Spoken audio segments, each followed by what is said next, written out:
Even the entire Arab nation that is absolutely right behind him as a figurehead. That he's quite possibly the most famous Egyptian in the world right now.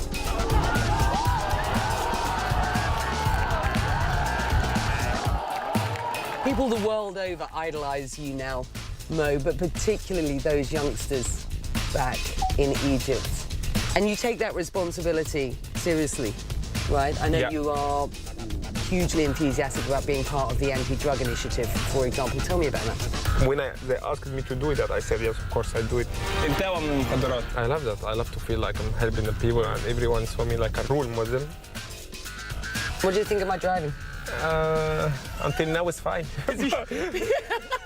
Now he says it's fine because we've arrived. How rude. There. What's your favourite Egyptian food? Koshari. Really? Yeah. So tell our viewers what that is. I love it. It's pasta with rice, with sauce, with spicy. It's mixed, but it's complicated. But for me, it's the best. First thing, I eat it in the car. I have a hoodie in From my the head. airport? From the airport. I told Stop my friend it. I told my friend to bring me one, then I ate it in the car straight away. So he brings you that to the airport.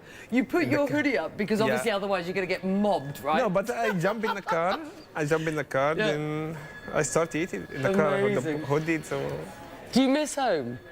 Yes, I miss home, but you know, I live in Europe for 7 years. But I go there, you know, with the national team. I go there with when I have a break. I go to my village. Yeah, I miss there, but you know, I'm happy because I go like every 2 months or every month there with the national team. And you stay with family when you go home? Always, even the family comes to me here, so yeah. Talking of home, I've got a message for you from Hamdi Noor tonight. Your first coach. Yes. See if that plays. يا كابتن محمد Yeah. انت يا ابني اسعدتني واسعدت مصر كلها وباذن الله تسعد مصر اكتر واكتر وتسعد اهلك وتسعد محبينك العالم كله بيحبك لانك تستاهل كل خير شكرا. How do you react to that? I miss him a lot. He's. Tell me about him. I have emotions when I see him. He's like my second father. I remember when I was 14, I used to wake up like 6 in the morning every day to train with him alone for the skills, shooting, that stuff. I have to thank him for everything he has done with me, and I can't forget him. And I'm sure when I go to Egypt next time, I will see him. Like millions of his countrymen, Hamdi was glued to his television when Salah calmly slotted a last-minute penalty against Congo. The goal sent Egypt through to their first World Cup final since 1990, cementing Salah's standing as a national hero and sending the streets of Cairo into rapture.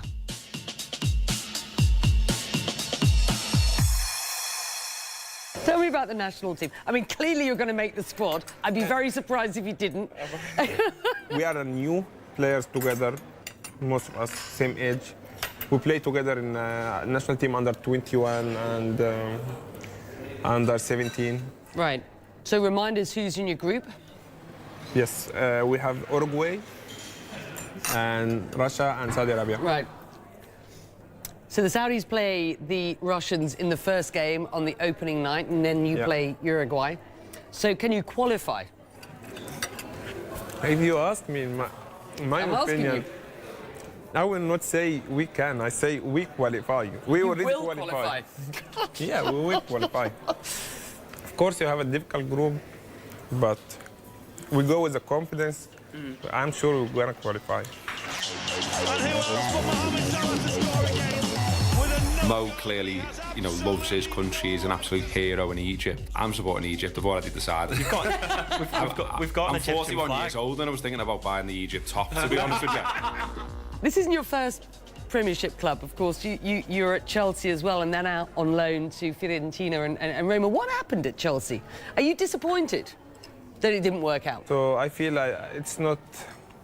I didn't have my chance here, so I must leave. I must leave. It's in my mind. I don't want to be like someone sitting in the bench and waiting to be like number 4 or 5 or play 2 minutes and he's still in the big club. It doesn't work. I went to Fiorentina, then after I went to Rome. I had 2 seasons and a half there in both clubs. I did very good there. And when I had a chance to come back, I say, yeah, it's a time to come back to England. So you've got Ronaldo and Messi playing in the Spanish League. You've got Mo Salah playing in the English Premier League.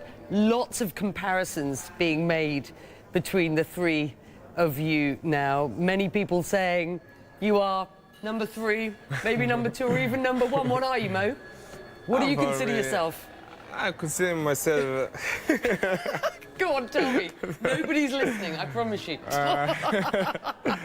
No, for me, I know from the beginning of the season, I said I have a target in my mind. I keep it also until the end of the season. I will say what is that. Come on, but tell us. What's end of the target? season. But you know, I'm happy about what I did until now, and I want to keep doing that until the last game. So if I come back and talk to you at the end of the season, I think we're gonna do another interview end of the season. you're going to tell me you always knew you were going to be number 1.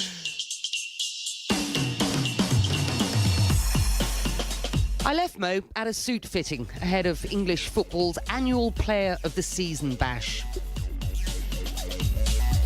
Mo, you've won a lot of awards in your life. How important is this one? This one? Yeah. This is a special one, honestly. Yeah, special. Did you imagine at the beginning of this season that you'd be getting this award? Yes. Yes, that's why I'm doing the fitting.